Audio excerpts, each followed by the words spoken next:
uang yang dijanjikan kepada Eliezer yaitu 1 miliar dan juga 500 juta KRR dan Kuat di sekitar pembunuhan ini kan uang ke uang. Hotman Paris misalnya pernah ditawarkan dia bilang dia bayar 5 miliar. Bahwa sampai sekarang kan rekening Yosua udah berkali-kali keluarganya meminta supaya dibuka oleh BNI.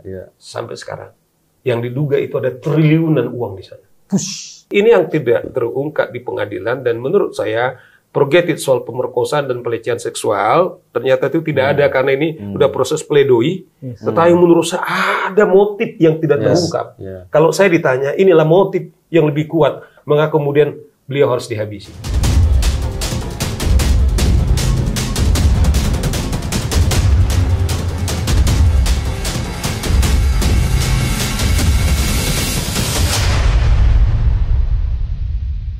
Teman-teman, sohib dan kolega, jumpa lagi di channel ini. Alhamdulillah telah datang seorang sahabat yang sudah lama dinanti-nanti untuk hadir di channel ini. Dan saya bersama Mas Novel Baswedan akan mengulik dan mengeksploitasi sobat Saur Siagian. Bos, sehat? Alhamdulillah sobat. Ini satu apa? Ya kehormatan dua sahabat saya ini kan paling bersejarah dalam hidup saya gitu, paling lama. Luar biasa. Hari ini kita punya ciri yang sama. Apa tuh? Rambutnya sudah agak tipis semua gitu. Tapi yang jelas ciri yang kedua kita semuanya menjaga kewarasan kita, bukan hanya sehat saja. Ya, saya kira itu yang penting. Itu sangat penting. Kalau yang tadi kan sangat cashing banget, kalau kewarasan tuh bukan casing lah, substance. Kalau tidak, paling tidak saya merasakan spiritnya sama. Di dalam ini semua gitu. Kalau katanya sekarang ini ciri-ciri pria sejati atau pria seksi kayak kami bertiga ini. Boleh dong, kalaupun karena pertumbuhannya sudah terganggu. Seksitas kita ini sangat tergantung dari jawaban-jawaban Sobat Saur ini atas pertanyaan-pertanyaan akan kita ajukan. Saya ini yang menanya ini salah satu paling saya kagum karena kecerdasan. Saur adalah teman-teman salah satu orang yang tampil ke depan dan terus-menerus mempersoalkan kasus Sambo, bahkan melalui tim advokat penegakan hukum dan keadilan, beliaulah yang pertama kali mengadukan Lord Sambo itu. Yes. Gitu ya. Persidangan sudah hampir di ujung. Pembelaan sudah dilakukan. Bisa review sedikit sebagai pengacara publik, terpuaskankah kita pada persilatan persidangan itu? Kalau saya sih pribadi agak jauh dari harapan kita ya. Karena kalau 1 sampai 100 jauhnya berapa tuh?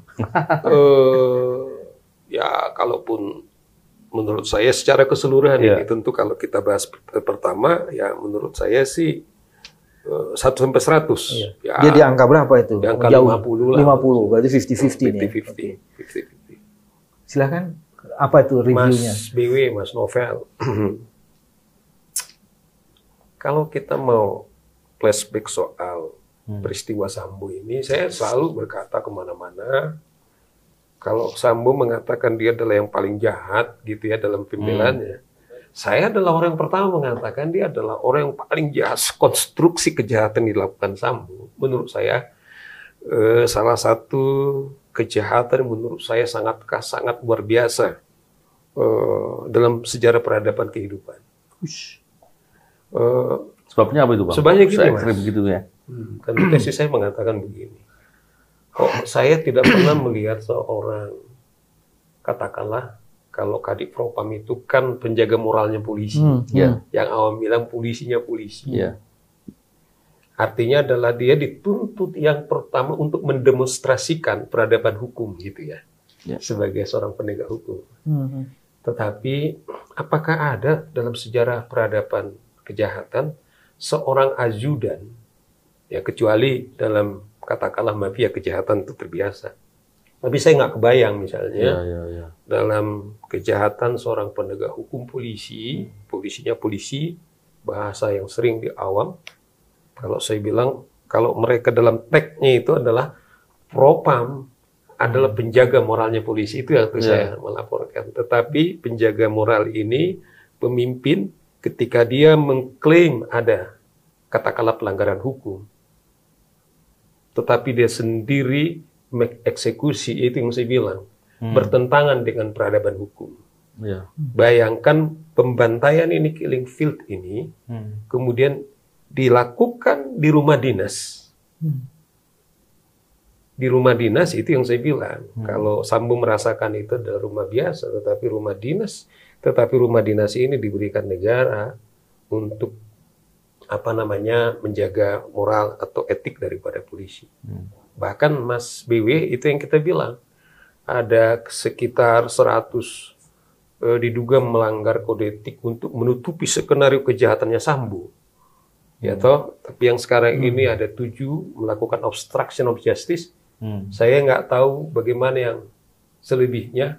Itulah yang dilakukan oleh Sambo, diorkestra oleh Sambo untuk menutupi kejahatannya. Jadi kalau kemarin misalnya ada kawan kita mengatakan dulu juga ada seorang hakim agung kemudian ditembak, sama juga rencana pembunuhan, itu berbeda, Bos. Ini dilakukan oleh Kadip Propam. Itu yang kita bilang. Tidak ada unsur sedikit pun untuk pemaaf atas kejahatannya itu, dan dia juga kemudian setelah skenario Duren 3 yaitu pelecehan seksual upaya pembunuhan, kemudian setelah dia tidak bisa lari dari sana, dibuat lagi rekayasa soal pemerkosaan, yaitu dengan Magelang. Ya toh, tetapi proses penuntutan Mas BW sampai saat ini ternyata itu semuanya isapan jempol, kebohongan, tidak ada dugaan pemerkosaan, kemudian tidak ada upaya pelecehan seksual waktu di Duren 3. Tetapi yang kita sangat sedih, tiba-tiba katanya jaksa kemudian ada perselingkuhan, hanya bumbu-bumbu. Kalau bahasa Jampidum kan, hanya bumbu-bumbu, ya itu adalah tuntutan. Itu yang menurut saya, Mas BW, tesis saya bilang kas kejahatan ini. Menurut saya itu tidak ada kejahatan di bawah bumi ini. Menurut saya soal karakter kejahatan yang dilakukan oleh Sambo. Kalau saya mau simpulin nih, Mas Asal, ever in history of the law enforcement, penegak hukum yang namanya polisi, kejahatan seperti ini.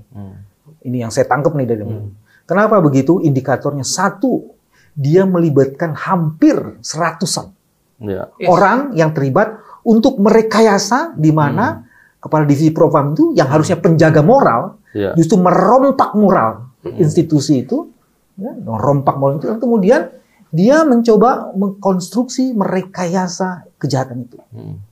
Jadi dengan kewenangan yang dimilikinya, dia melakukan kejahatan yang luar biasa. Terus yang kedua, dia membangun cerita yang sama sekali tidak masuk akal.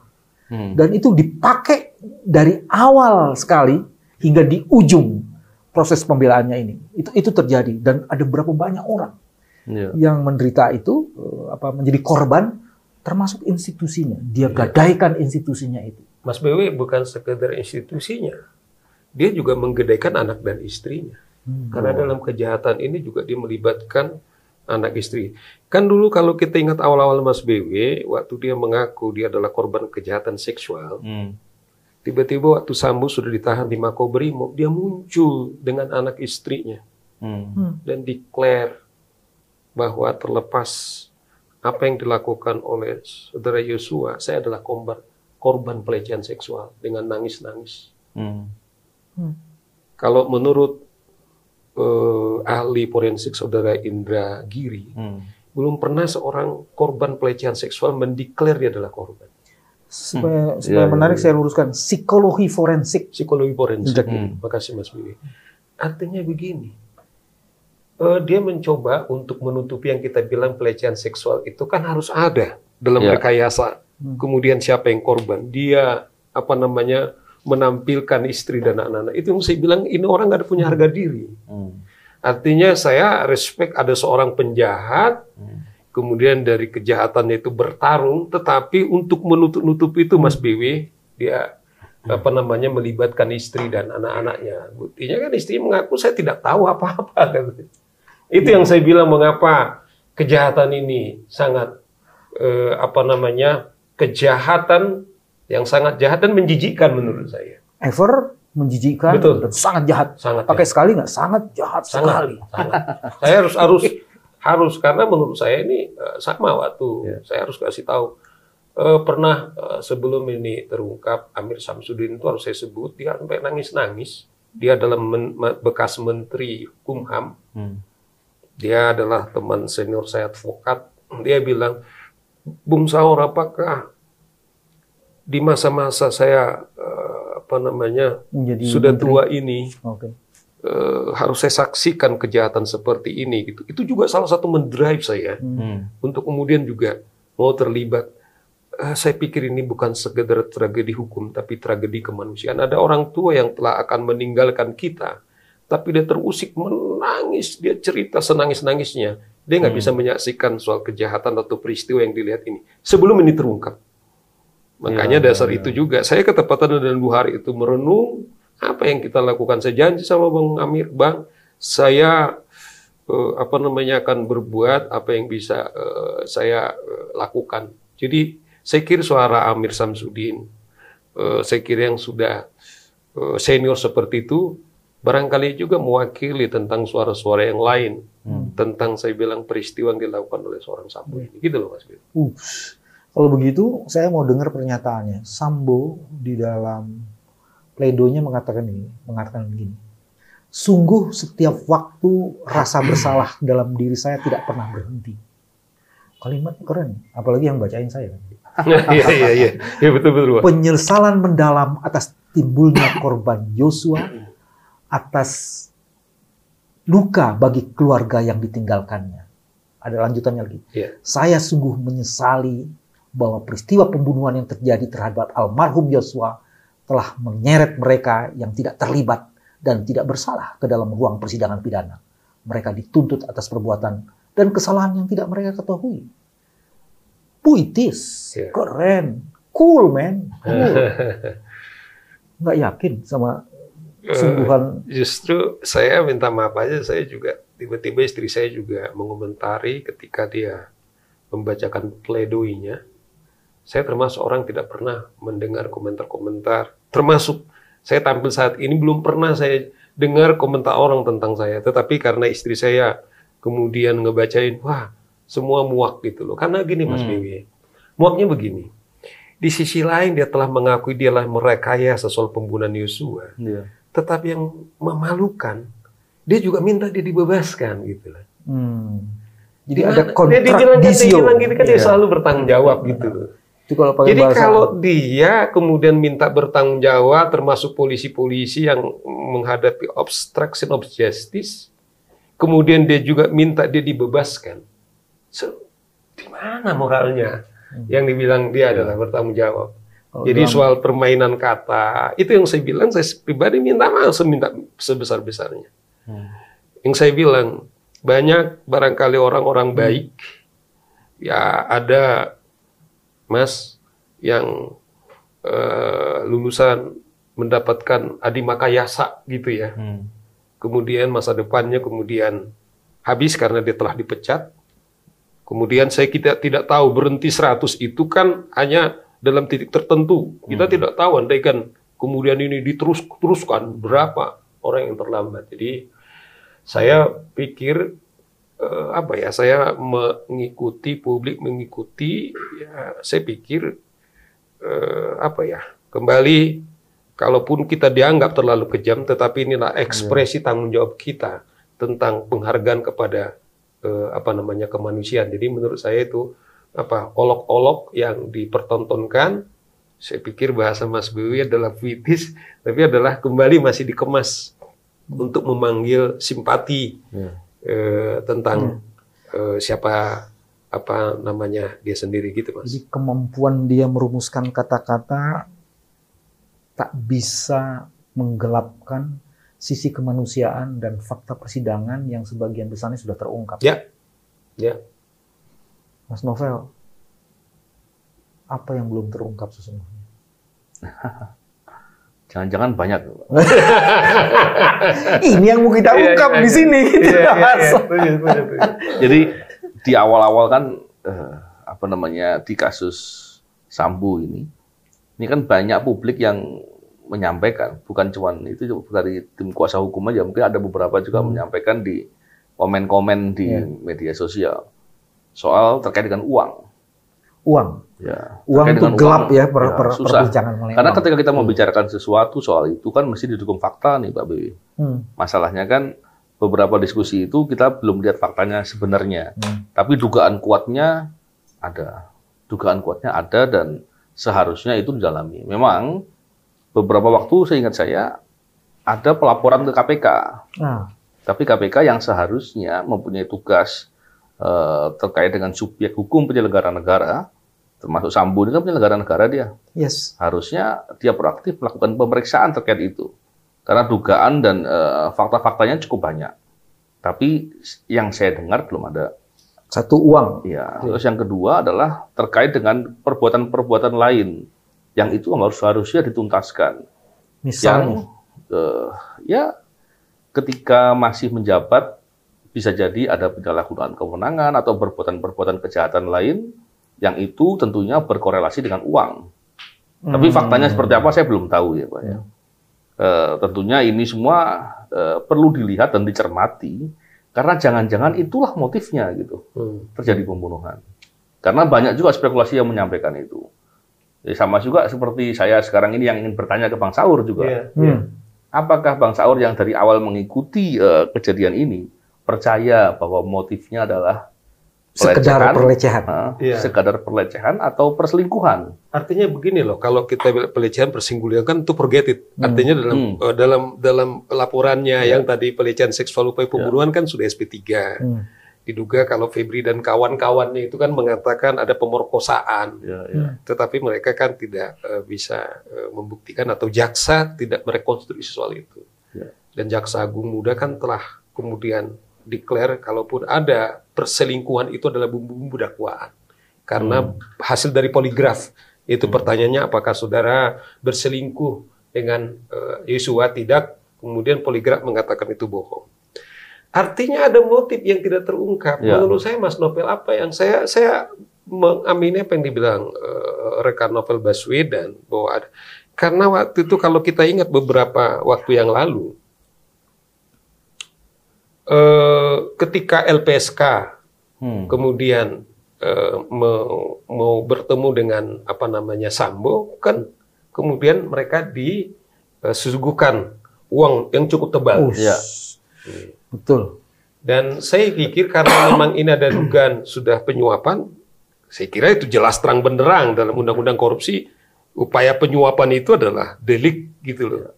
Dan karena kami mengatakan bahwa dulu Sambo itu kan kalau kita ingat Mas BW, dia kan adalah ketua Satgas Merah Putih itu yang mengkoordinir, yaitu adalah soal perjudian. Kan masih kita ingat, begitu minta maaf nih, begitu Sambo kemudian ditangkap, kemudian terjadi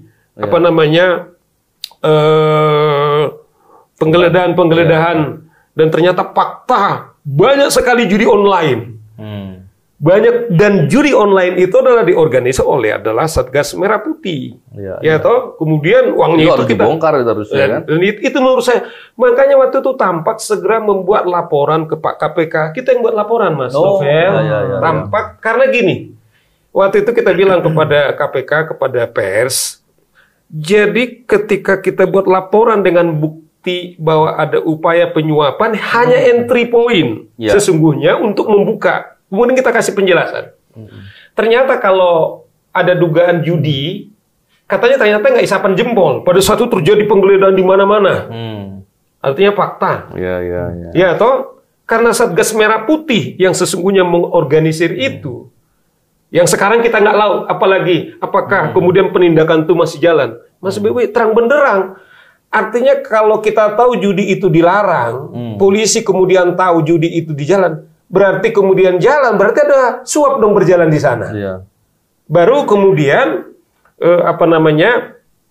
uang yang dijanjikan kepada Eliezer yaitu 1 miliar, atas prestasi dan juga 500 juta KRR dan kuat, tentu ini kan adalah di sekitar pembunuhan ini kan uang ke uang. Jadi waktu saya talkshow dengan saudara Hotman Paris misalnya pernah ditawarkan dia bilang dia bayar 5 miliar.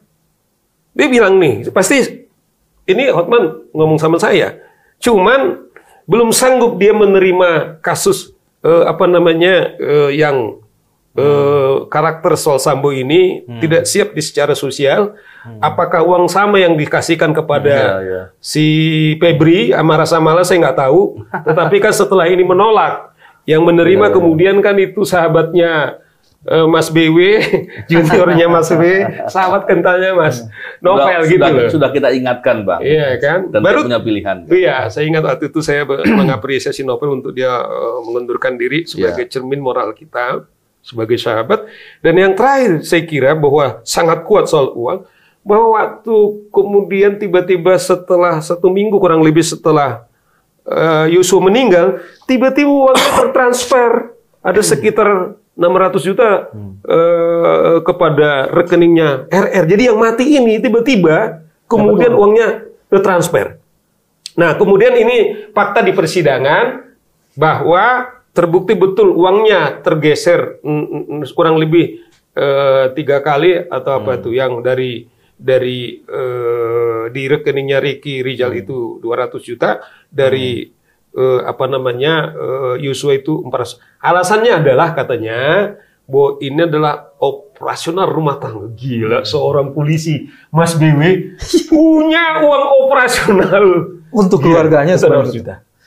Dan terakhir sedikit lagi, bahwa sampai sekarang kan rekening Yosua udah berkali-kali keluarganya meminta supaya dibuka oleh BNI. Sampai sekarang. Yang diduga itu ada triliunan uang di sana. Jadi saya kira menurut saya kalau saya ini yang tidak terungkap di pengadilan, dan menurut saya prerogatif soal pemerkosaan dan pelecehan seksual ternyata itu tidak ada karena ini udah proses pledoi. Tetapi menurut saya ada motif yang tidak terungkap. Kalau saya ditanya inilah motif yang lebih kuat, maka kemudian beliau harus dihabisi. Wanita dipakai sebagai cover untuk menutup kasus ini, tapi di situ ada harta, dana, dan tahta di situ. Dan itu ada 3 sampai 5 tuh isu uang tuh. Satu yang diduga akan menyuap penegak hukum lain. Kalau toh itu tidak terjadi, percobaan penyuapan adalah sama dengan kejahatan di dalam undang-undang tindak pidana korupsi. Itu sudah terjadi, Pak. Yes. Kenapa? Memberi janji. Udah memberi janji. Oke. Memberi janji sudah selesai. Satu itu. Terus kedua, terhadap pihak-pihak lain yang diduga terlibat, itu juga sudah dilakukan penyuapan. Paling tidak sudah memberikan janji. Itu yang kedua. Terus yang ketiga yang juga lihat, tadi uang yang ke Eliezer itu. Dana-dana itu bertebaran, kok sampai tak disentuh dalam proses penyidikan maupun pemeriksaan di pengadilan. Itu juga luput dari seluruh diskurs mengenai proses ini. Yang keempat, hasil dari yang diduga judi online. Di mana uang itu? Kalau nggak salah, peredaran judi online dalam 1 tahun itu, kalau nggak salah 150 triliun kan. Kalau nggak salah yang dirilis oleh PPATK. Jadi besar sekali 150. Judi online itu 150 triliun per tahun. Sebenarnya boleh nggak kalau saya ajukan satu asumsi? Cuman gini, sedikit lagi Mas BW. Jadi gini, waktu kami laporkan ke Pak KPK, saya nggak tahu Pak Novel, karena Pak Novel ini kan dulu lama di KPK. Tiba-tiba kan KPK merilis karena tidak cukup bukti, kemudian 2 kali mereka konpres. Kemudian pimpinan atau juru bicara? Juru bicara. Tentu saya kira juru bicara kan mewakili lembaga. Kemudian 4 hari yang lalu, kemudian memberitahukan lagi informasi yang kedua bahwa kami sah memberhentikan soal laporan ada 2 upaya penyuapan yang dilakukan oleh Sambo ke LPSK karena tidak cukup bukti. Nah, di poin itu barangkali Bang Saur sebagai advokat senior perlu memberikan pelatihan kepada KPK agar bisa menangani perkara semudah itu. Kalau perkara semudah itu dibilang tidak cukup bukti, saya sarankan Bang Saur sebagai advokat senior yang juga sebagai pelapor menawarkan diri untuk memberikan pelatihan agar mereka jangan sampai salah dengan perkara yang seremeh-temeh itu. Kalau itu perkara mudah kalau menurut saya. Kalau pakai saya. bahasa positifnya nih, kita sedang menghina akal sehat dan Iya, kecerdasan itu kita. maksud saya, Pak. Kita nih loh, saya nggak nunjuk soal kita sedang Iya. menghina kecerdasan dan akal sehat kita untuk perkara semudah Iya, itu. itu perkara mudah. Atau gini Mas, kasih aja ke Satgasnya Kapolri pencegahan. Pencegahan nggak bisa menindak, Pak. Iya, Kalau menindak kita siap. kasih ke sana, kasih surat kuasa. Ya, kalau udah bendera putih ditaruh di sana di KPK, kasihlah ke teman-teman ini dipimpin oleh advokat senior ini. Atau kita Menarik ajak itu. untuk membahas itu dalam gelar perkara terbuka. Yes. Kita lihat. Itu yang lebih asik lagi. Iya. Karena salah satu kunci pentingnya kan adalah partisipasi publik. Kan? Betul. Nah, saya mau mengajukan asumsi kedua. Dari sekedar pelecehan, sebenarnya bukan hanya soal uang. Jangan-jangan almarhum Yosua itu mempunyai banyak informasi dan pengetahuan yang bisa menjelaskan apa sesungguhnya yang sedang terjadi dan siapa itu Sambo. Ya. Sehingga kemudian dia harus Itu yang bahaya. Setidaknya begini Mas Bibi, kalau kita bisa lihat, nggak asumsi itu di saya pikir ini kan fakta di persidangan terungkap juga. Ah. Ternyata mereka tidak mengakui kalau Yosua itu adalah ajudan, tetapi supir. Tapi yang menarik Mas, ternyata di Bayangkari bendahara umum apa itu Mas? Ya kan dikatakan Iya, istri-istri. bendaranya Bayangkari ya. Bayangkari itu adalah Sambo. Yang mengatur pembukuannya adalah marhum Yosua. Iya. Nggak mungkin sopir yang Bendahara bikin. Bayangkari adalah Sambo, saudara istrinya Sambo. Putri PC, PC. terus kemudian yang mengelola itunya adalah Yosua almarhum. Yosua almarhum. Jadi bukunya ada. Ya toh, coba bayangkan ya Mas BW, saya tidak keberatan soal orang memakai. Layak nggak seorang polisi Tapi aktif? kamu bilang memakai apa? Nggak jelas. Ini makanya kan Iya. memakai, bayangkan hari-harinya pakai mobil Lexus, nggak tanggung 1-2 yang terlihat gitu loh kan. Kemudian menawarkan setelah mereka dieksekusi sekian miliar, membayar pengacara 5 miliar, kemudian memberikan. Dari mana uang seorang polisi? Minta maaf, Novel, Iya, nggak menghina kamu. Dan Tapi Novel tidak merasa terhina. ya udah, karena dia sekarang di kepolisian. Iya toh. itu Polisi kan. yang baik masih banyak, Pak. Ya, itu dia. Dan yang nggak baik harus kita omongin. Jadi dia adalah tahu. Saya tidak mengatakan, mungkin kawan-kawan yang tahu bagaimana uang masuk ke bagian Bayangkari itu, kita kan nggak tahu. Ya. Jadi ini fakta di persidangan. Jadi Bahwa dia adalah yang mengatur uangnya, bukan dia yang membantu saya pada pembukuan. Nah, itu kembali logik nggak? Uang operasional. Kenapa sekarang dia tinggal katakanlah di Saguling, di Duren 3? Kenapa rekeningnya itu dibuka di di daerah Bogor sana, Cibinong? Itu aja udah pertanyaan gitu ya. Oke. Itu udah pertanyaan gitu ya. Yang saya tahu ya kalau alasan logiknya adalah untuk efisiensi, kalau pas dia nggak bisa ya dekat-dekat dia lah. Dia di mana yang paling biasanya kita membuka rekening, ya saya tinggal di rumah mana ya biasanya saya ya kecuali 2-3 itu soal lain lah gitu. Jadi itu menurut saya beberapa ada serangkaian peristiwa yang sangat mencurigakan. Mulai dari jumlah dana yang sangat besar untuk dikelola, terus jabatan-jabatan yang tak jelas dalam struktur yang seperti itu, dan sebenarnya itu juga bagian dari Bayangkari. Teman-teman di kepolisian itu sedang dirusak sebenarnya kan, sedang dirusak secara sengaja proses itu. Nah, kita masuk di isu yang lainnya. Tadi asumsinya gitu, bukan hanya uang, tapi mungkin juga Yosua mempunyai banyak informasi, dan informasi itu kemungkinan akan menjadi masalah kalau terbongkar atau dibongkar. Nah, sekarang kita balik ke pembelaan. ya. Pembelaan. Lawyersnya Sambo mengatakan minta dibebaskan. Bukan hanya minta dibebaskan sebenarnya. Obstruction of justice juga dia bilang itu tidak benar. Ya. Bahkan yang paling menarik sebenarnya kemudian almarhum dijadikan korban, dan Eliezer juga, bahwa eksekutor saya suruh hajar, bukan saya suruh tembak. Ya kan? Tapi di sisi lain yang memerintahkan mengisi magazin siapa? Dan kemudian dia juga nembakin di mana-mana gitu kan. Jadi ini kan dia ingin mendekonstruksi, Mas, mendelegitimasi tuduhan berencana bahwa itu kemarahan yang emosional dan spontanitas. Jadi dia ingin menggerus perencanaan menjadi itu spontan. Jadi tidak ada perencanaan. Terus dia yang digeser itu yang melakukan pembunuhan adalah Eliezer. 7 peluru yang masuk, 6 yang bersarang, 2 yang mematikan di sini sama di sini. Ya, itu yang nembak siapa?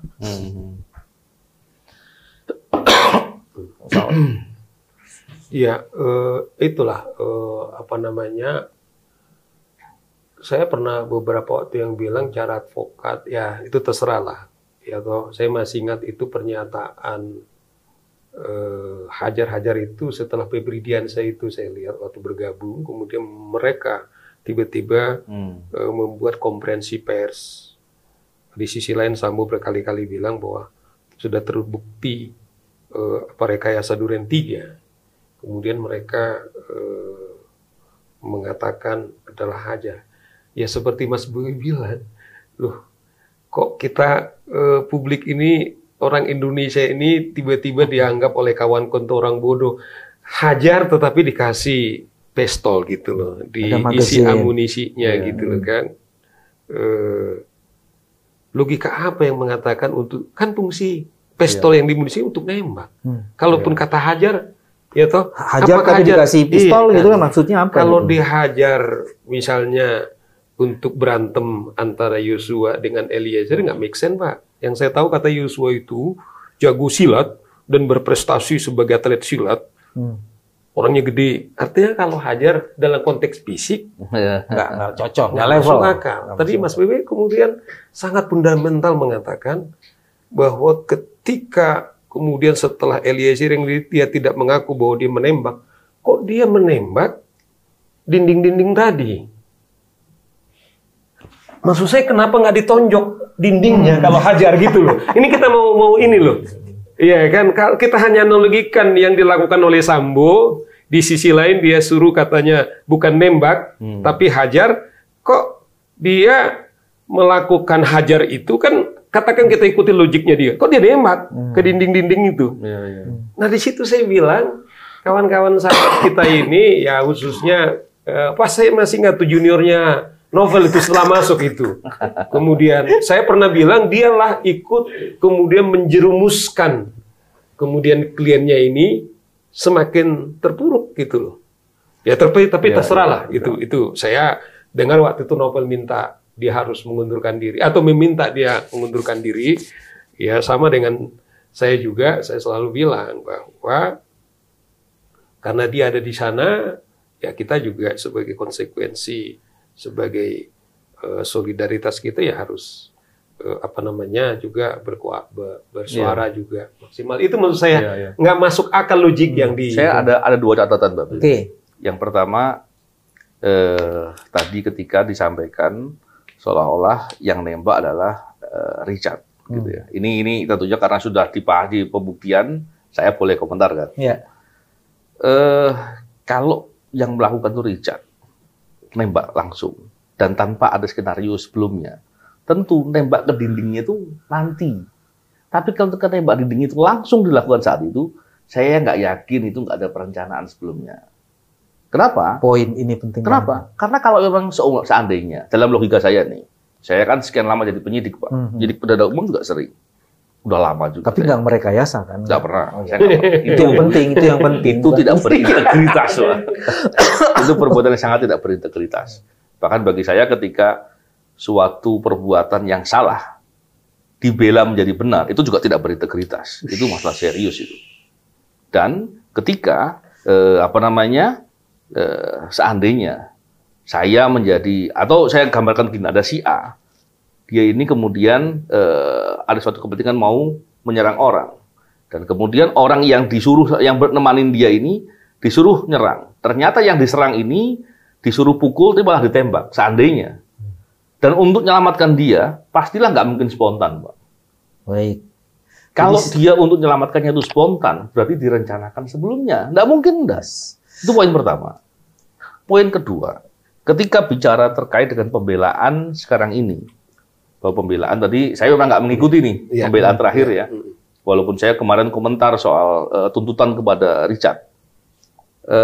Ketika pembelaannya meminta untuk tidak diberikan hukuman kepada Sambo dan beberapa orang lain lagi, dan kemudian justru mengarahkan kepada Richard Eliezer, itu justru semakin menggambarkan bahwa saya yakin bahwa Richard telah berkata jujur, dan karena itulah maka dia disalahkan rame-rame. Ketika begitu yang disalahkan, seolah-olah ini bentuk perlawanan dari suatu orang yang berkata jujur untuk membuka suatu perkara apa adanya. Ini yang dikhawatirkan. Dan kalau kita kemudian orang-orang yang paham hukum membiarkan ini terjadi, dan kemudian ini bisa kemudian diputar balik dalam perspektif publik, pemahaman publik, maka ini bahaya sekali. Besok akan ditiru oleh orang lain lagi itu perbuatan yang serupa. Sehingga orang tidak akan mau menjadi justice kolaborator. Untuk apa dia? Kenapa? Karena resiko perlawanan baiknya berat dan negara atau penegak hukum tidak hadir untuk melindungi orang-orang yang begitu. Itu yang bahaya. Di perspektifnya Saur tadi kita mengatakan KPK tidak hadir dan sengaja membiarkan kasus ini tertutup. Dan itu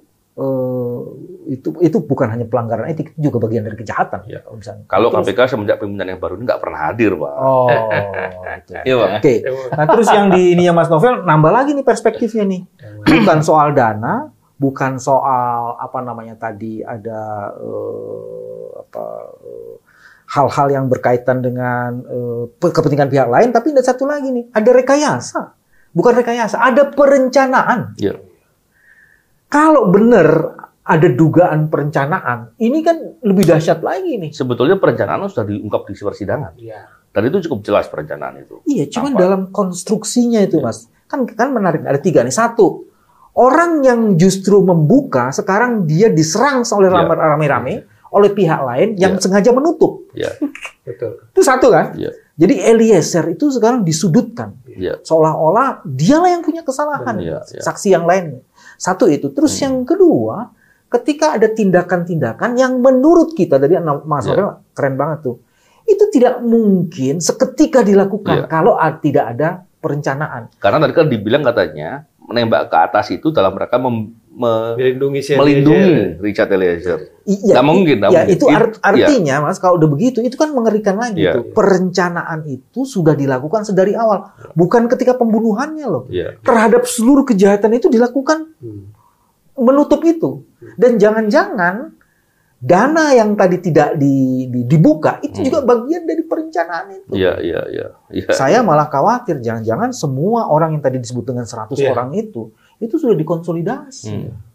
Dan kalau itu terjadi, betul kata Sambo, ini bisa jadi sebuah peradilan yang menyesatkan karena tak mampu.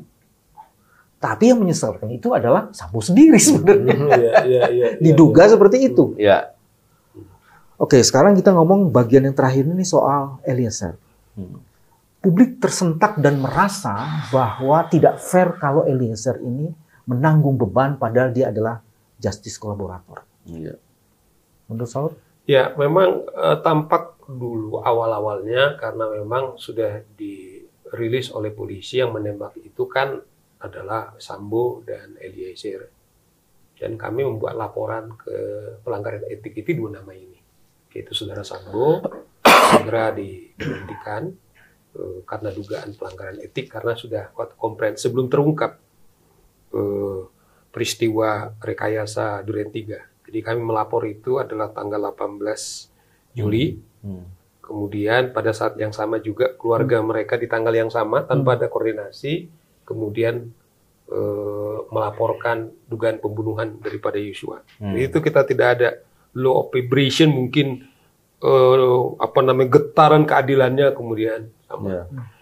Tetapi waktu itu saya pernah waktu awal-awal kan pengacaranya Nahot Silitonga saya masih ingat yang diberi oleh Sambo untuk mendampingi mereka kemudian kan terus tidak membuka dan saya bilang ini orang harus dipecat dan juga harus dihukum sebesar-besarnya. Tetapi dalam perjalanan waktu kan dia mengungkap Dan akhirnya dia mendapatkan paling tidak rekomendasi dari LPSK, yaitu Justice Collaborator. Kalau kita melihat menimbang LPSK itu kan Undang-Undang Perlindungan Saksi dan Korban, bagaimana peran strategik daripada saksi itu mengungkap suatu peristiwa pidana. Betul. Oke.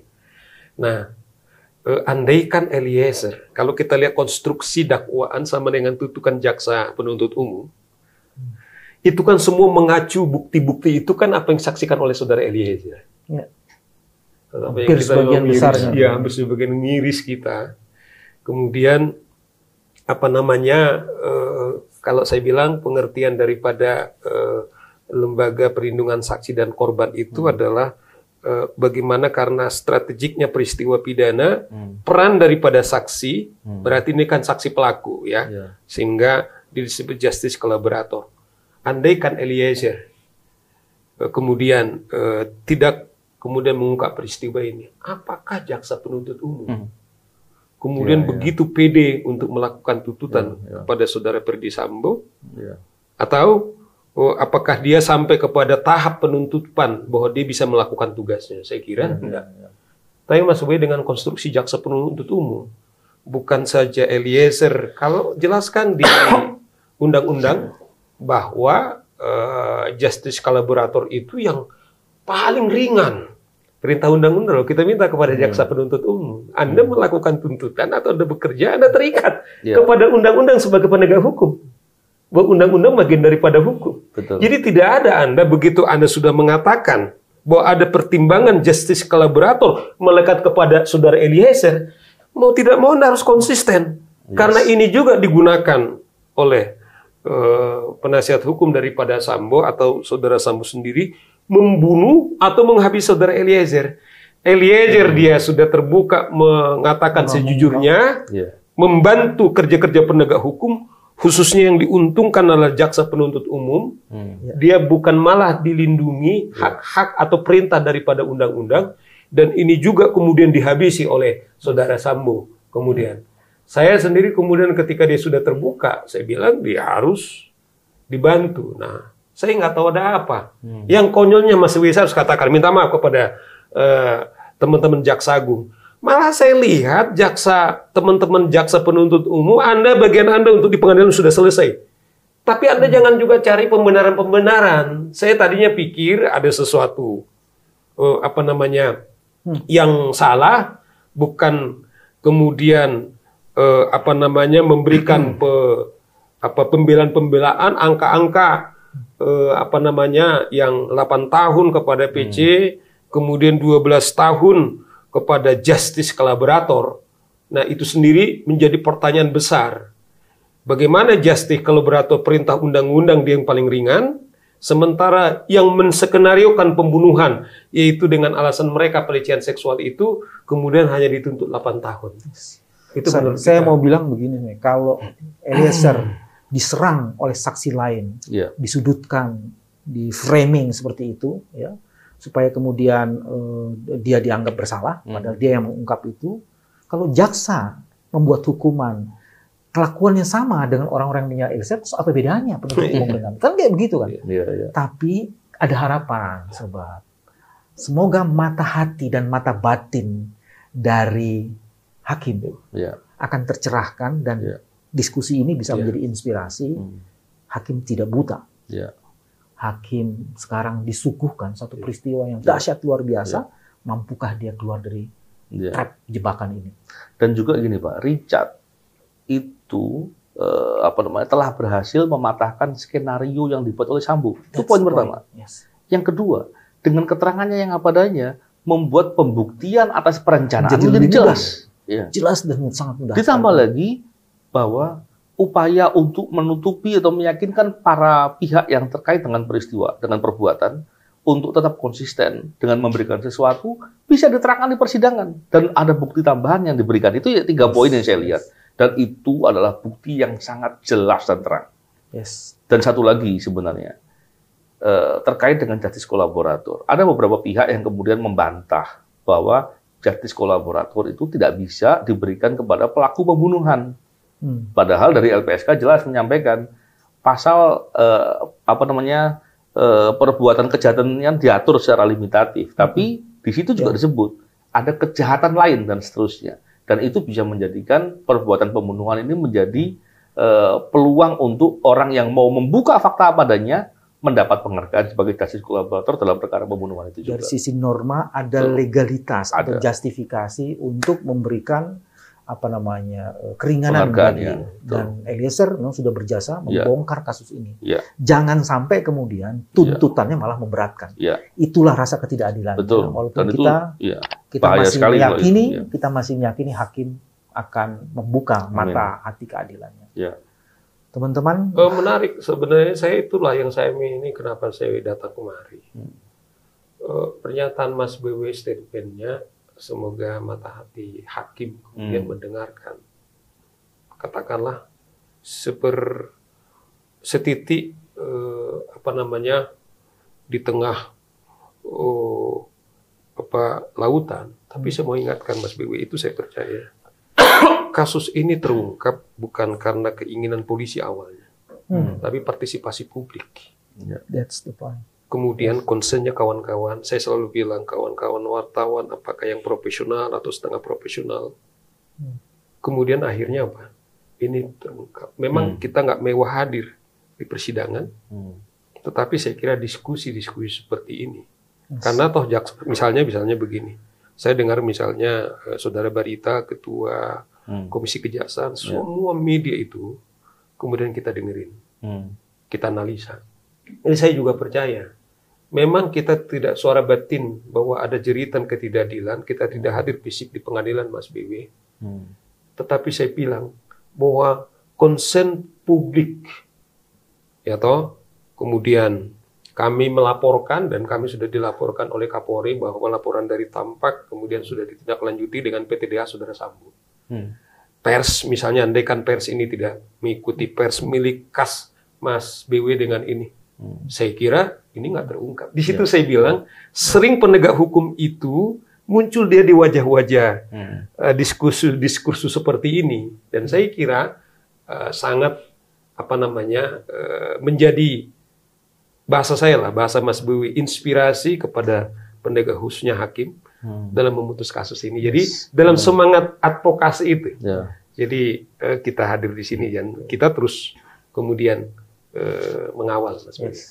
Pesan Sobat Sahur ini sebenarnya menjelaskan tidak akan pernah ada penegakan hukum bisa ditegakkan secara optimal kalau tidak ada pelibatan partisipasi publik dan orang-orang yang mendedikasikan. Kalau Sahur ini bukan hanya mendedikasikan, mewakafkan sebagian dirinya untuk kepentingan masyarakat supaya hukum bisa ditegakkan. Walau langit runtuh, menurut profesinya Pak Sahur gitu. Teman-teman, terima kasih. Nggak terasa hampir 50 menit kita diskusi. Mudah-mudahan ini bisa menginspirasi, menjelaskan, mengulik dan mendalami kasus-kasus yang Sambo yang menarik itu, dan mudah-mudahan hakim akan terinspirasi mata batinnya. Terima kasih. Assalamualaikum warahmatullahi wabarakatuh.